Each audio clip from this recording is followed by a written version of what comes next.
Si trabajas en una empresa donde casi todo es para ayer, este episodio es para ti. Correos con asunto urgente que quizás no lo son. Mensajes a deshora por si puedes echarle un vistazo.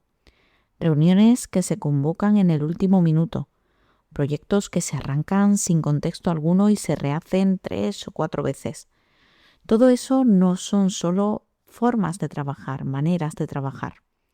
Son un síntoma de algo más profundo, la cultura de la urgencia.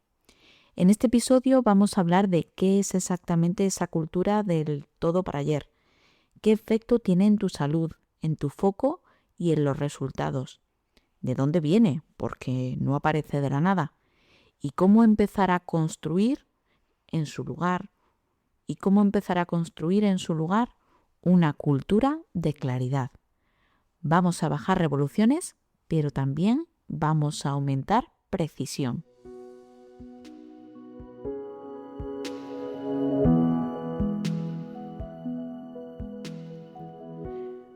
Cuando hablo de cultura de la urgencia, no me refiero a esos momentos puntuales en los que de verdad hay un fuego que apagar. Eso pasa en todas las empresas y es algo muy normal. Un fallo crítico, un cliente clave, un problema de seguridad. Ahí la urgencia es sana y necesaria. La cultura de la urgencia es otra cosa diferente. Es cuando el modo emergencia, el modo alerta, se convierte en el modo habitual de trabajo. Se reconoce fácilmente, entre otras cosas, porque los plazos se definen mirando el calendario y no la carga real de trabajo. Lo rápido siempre gana a lo bien pensado. Se felicita a quienes responden a las 11:30 de la noche, no a quien diseña mejor el proceso. Las personas sienten que si aflojan un poco, todo se va a venir abajo, todo se va a desmoronar. No es un sprint, es una forma de vivir el trabajo. Es cultura. Y si has pasado tiempo en una cultura así, tu día a día quizás pueda sonar algo similar a esto. Te interrumpen de lo que estás haciendo con un «esto es súper urgente». Cambias de tarea sin cerrar la anterior. Lo que ayer era una prioridad máxima, hoy ya no importa tanto. No hay tiempo para pensar de verdad, solo para reaccionar. Llegas al final del día con la sensación de llevar la cabeza a 1000 por hora, acelerada. Emocionalmente esto suele traducirse en una tensión continua, en irritabilidad, en sensación de culpa cuando no estás disponible, en dificultad para desconectar al llegar a casa y en la sensación de que nunca es suficiente, de que lo que haces nunca es suficiente. Y lo más peligroso de todo, comienzas a vivir eso como algo normal. Das por hecho que hay que trabajar así. Vamos a ponerlo muy claro. Vivir en urgencia permanente no solo desgasta, también empeora resultados. El primer efecto que podemos ver en la cultura de la urgencia es que se reduce considerablemente la calidad de las decisiones que tomamos. Cuando todo es para allá, no hay tiempo para contrastar datos, para escuchar a las personas adecuadas o para analizar consecuencias. Se decide desde el impulso, ya, así, rápido, no desde la claridad. El segundo efecto que se puede notar es que aumenta el retrabajo. Las cosas se hacen deprisa, corriendo, sin suficiente contexto. Y luego al final siempre hay que rehacer informes, propuestas, comunicaciones, entregables. Al final lo que pasa es que lo que se gana al principio se acaba perdiendo por duplicado después. Si lideras un equipo o trabajas en bienestar o en recursos humanos, sabes que la tecnología puede impulsar el rendimiento o desgastarlo silenciosamente. En mi nuevo libro, El Método Esfera, te presento una metodología práctica para diseñar culturas digitales más saludables, productivas y sostenibles. Porque la cultura digital no se improvisa, se diseña. Ya disponible en Amazon. El tercer efecto es que esta cultura de la urgencia alimenta el tecnoestrés y la hiperconexión. La urgencia constante se termina apoyando en mensajes a todas horas, en llamadas de última hora, en chats que echan fuego, en calendarios que se reorganizan constantemente. ¿Cuál es el resultado de esto? Pues un sistema nervioso en alerta y un cuerpo absolutamente saturado. Y el cuarto efecto que podemos notar es que la cultura de la urgencia quema talento. Las personas más responsables aguantan quizás durante un tiempo, hasta que un día dicen basta y acaban marchándose. Y casi siempre se van los buenos, se van los mejores. La cultura de la urgencia no se crea porque sí, suele aparecer poco a poco y se asienta de la misma manera. Crece y se asienta como si fuese un árbol y como pues asienta bien sus raíces bajo la superficie, esas raíces sobre las que crece y se agarra fuertemente. Comparando, siguiendo esta metáfora de las raíces y del árbol, vamos a ver cuáles son las raíces de esta cultura de la urgencia.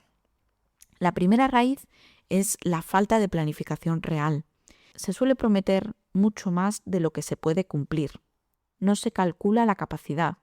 Se aceptan plazos irreales bajo el pretexto del ya veremos cómo lo sacamos. La segunda raíz es el liderazgo basado en el modo apagafuegos, en apagar fuegos. Los líderes que pasan el día resolviendo, pero que casi nunca diseñan. No definen procesos, no ponen límites, no ponen claridad sobre las prioridades y las no prioridades. La tercera raíz son las métricas cortoplacistas. Suele suceder cuando se mide lo que se entrega, lo que se factura, lo que se responde, pero dejan de medirse cosas como la carga de trabajo, el nivel de foco, la salud del equipo o la calidad de las decisiones. Y la cuarta y última raíz es el miedo y la dependencia del héroe. Esto es algo bastante habitual. Suele haber en la mayoría de las empresas esa persona salvadora, ese héroe, esa persona que llega y lo resuelve todo a última hora. Al principio o en situaciones puntuales se agradece, pero luego se normaliza y la empresa acaba volviéndose adicta a este modelo del héroe que llega a última hora y lo resuelve. Y este modelo no es sostenible. Frente a la cultura de la urgencia está la cultura de la claridad. No es una cultura lenta, ni pasiva, ni burocrática. Es una cultura donde se sabe qué importa más, se diferencia lo urgente de lo importante. Una cultura donde hay criterios compartidos para priorizar y donde la gente puede trabajar con ritmo sin acabar quemándose. En una cultura de la claridad, los plazos se negocian, las expectativas se explicitan, los no se pueden decir y los imprevistos se gestionan sin mucho drama. No desaparecen los picos de trabajo porque eso jamás va a suceder, pero sí es cierto que se suelen convertir en excepciones, no en la norma. ¿Y cómo podemos empezar a pasar o a transitar de esa cultura de la urgencia a esa cultura de la claridad? Pues vamos a ver pasos concretos. No se trata de transformar la empresa en una semana ni transformar un equipo en 2 días, porque eso sería poco realista. Se trata más bien de introducir pequeñas decisiones nuevas que cambien dinámicas de trabajo. El primer paso es poner nombre al problema, sin culpas, sin señalar, pero con muchísima claridad. Estamos trabajando demasiado desde la urgencia. Esto nos está haciendo cometer errores, rehacer tareas y desgastar equipos. Necesitamos cambiar este modelo de trabajo. Algo así, esa pequeña frase, esa pequeña afirmación, el mero hecho de ponerle nombre, ya abre puertas al cambio y es el primer paso esencial. El segundo paso es acotar qué es realmente urgente y qué no lo es. Definir por escrito o en una reunión qué entra en la categoría de urgente. Tener esto muy claro. Pues, por ejemplo, algún riesgo para clientes clave, fallos críticos de servicio, incidencias o brechas de seguridad, situaciones que implican daño importante si se retrasa. Debemos tener muy claro qué cosas son urgentes y qué cosas pues, pueden ser importantes, pero no son urgentes. El tercer paso es crear un circuito específico para urgencias. Es decir, cuando hay algo urgente verdaderamente, ¿qué pasa con esa cosa? ¿Cómo la tratamos? ¿Qué hacemos con ello? En lugar de que todo el mundo vaya gritando por todos los canales y se desate el caos, lo ideal es establecer un canal único para incidencias críticas y una persona o un rol que filtre, es decir, que clasifique y decida.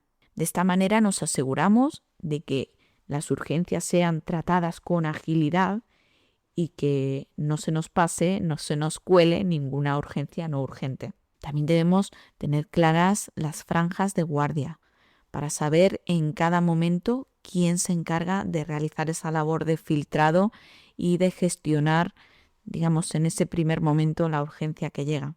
Esto libera a los demás canales del ruido constante. El cuarto paso es introducir una pregunta mágica. ¿Para cuándo es esto de verdad? Antes de decir sí a algo, ¿para cuándo lo necesitas realmente? ¿Qué pasa si lo entrego mañana, pasado, la semana que viene? ¿Qué impacto tiene esto si se retrasa? Muchas urgencias se desinflan en cuanto se hacen estas preguntas. El quinto paso son los bloques de planificación y revisión. A nivel de equipo, pues bastaría a lo mejor con una reunión breve al inicio de la semana para definir qué es prioritario, qué no se va a hacer, qué sería bueno hacer, pero si por lo que sea no cabe en nuestra semana, no pasa absolutamente nada. Y bueno, tener una pequeña revisión al final de la semana para ver qué ha funcionado, qué al final ha sido siendo ruido y no ha servido de nada, qué podemos mejorar. Sin estos dos momentos, la urgencia acabará ocupando todo el espacio.